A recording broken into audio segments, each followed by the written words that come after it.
आप देख रहे हैं स्टार न्यूज सच तक। श्रीमद् भागवत कथा का हुआ समापन पर भव्य भंडारे का आयोजन। विशाल भंडारे में भारी संख्या में श्रद्धालुओं ने प्रसाद ग्रहण।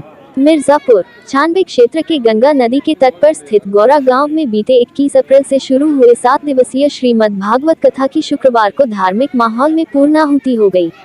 इस अवसर पर आयोजित विशाल भंडारे में भारी संख्या में श्रद्धालुओं ने प्रसाद ग्रहण कर पुण्य प्राप्त किया। काशी से पधारे कथावाचक आचार्य पंडित ब्रिजभूषण महाराज ने संगीतमय कथा की सरिता प्रवाहित कर श्रोता भक्तों को भाव विभोर कर दिया।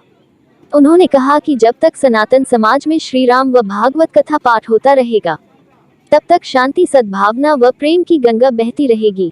उन्होंने कहा कि श्री रामचरितमानस व श्रीमद् भागवत कथा भारतीय जनमानस की जीवन रेखा है। यजमान शिवकुमारी देवी, अरुण सिंह, सभाजीत सिंह, दिलीप सिंह, संदीप सिंह, गरुण सिंह, केदारनाथ सिंह, अमरजीत सिंह सेवा भाव से लगे रहे। स्टार न्यूज सच तक की कवरेज राजकुमार तिवारी की रिपोर्ट।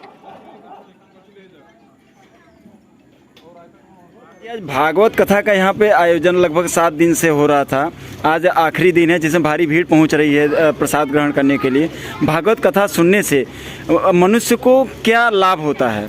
देखिए, श्रीमद् भागवत महापुराण की कथा राजा परीक्षित सुन चुके हैं। उसी परंपरा को जागृत करने के लिए, सनातन धर्म को बढ़ावा देने के लिए, मानव को मोक्ष प्राप्ति के लिए यह जो श्रीमद् भागवत महापुराण का आयोजन हमेशा होता रहता है और उत्तरोत्तर इसमें वृद्धि हो रही है।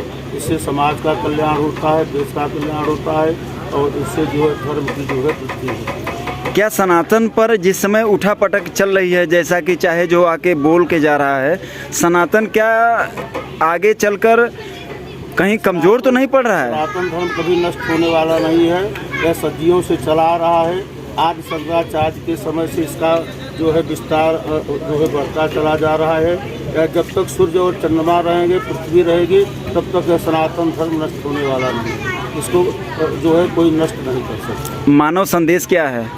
मानव संदेश यही है कि इससे समाज का कल्याण होता है और धर्म की वृद्धि होती है, धर्म का नाश होता है, पापियों का नाश होता है और समाज का, देश का, मनुष्य का कल्याण होता है। जी, आज आपके यहाँ राम भागवत कथा हुआ जिसमें भारी भीड़ देखने को मिली। दूर दूर से लोग कैसे कहिए कि मिर्ज़ापुर से लेकर भदोही इधर और लोग एमपी तक के यहाँ पहुँचे लोग। इसका भागवत कराने का आपका उद्देश्य क्या था?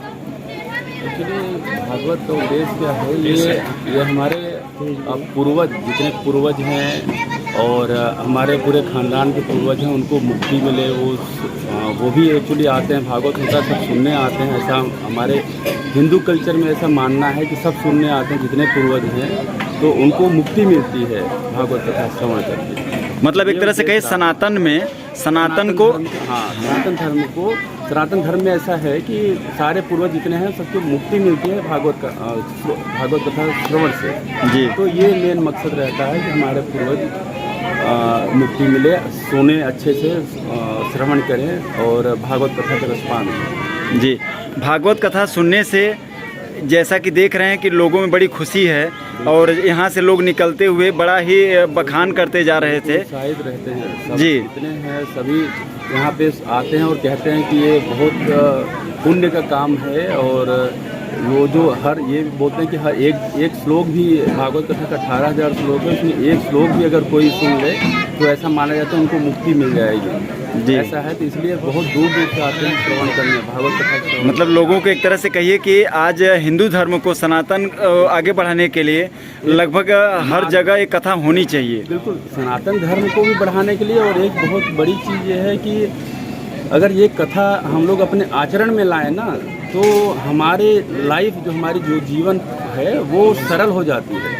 जी, जो जितनी कथाएं हैं, जितना लिखा गया है महापुरुषों द्वारा, ये हमें एक सरल रूप से जीवन बिताने के लिए एक नियम और कानून है, समझ लीजिए। इसलिए सुनना भी चाहिए, एक मुक्ति का मार्ग भी है और जीवन सही तरीके से बिताने का एक मार्ग है। इसलिए सभी आते हैं और सुनते हैं और बहुत अच्छे से पूरा भाव मुक्त वैसे हो जाते हैं एकदम। आज भागवत कथा का आज आखिरी दिन है जिसमें भारी भीड़ पहुंच रही है प्रसाद ग्रहण करने के लिए और देख रहे हैं कि काफ़ी दूर दूर से बच्चे, छोटे बड़े सब आ रहे हैं। बिल्कुल।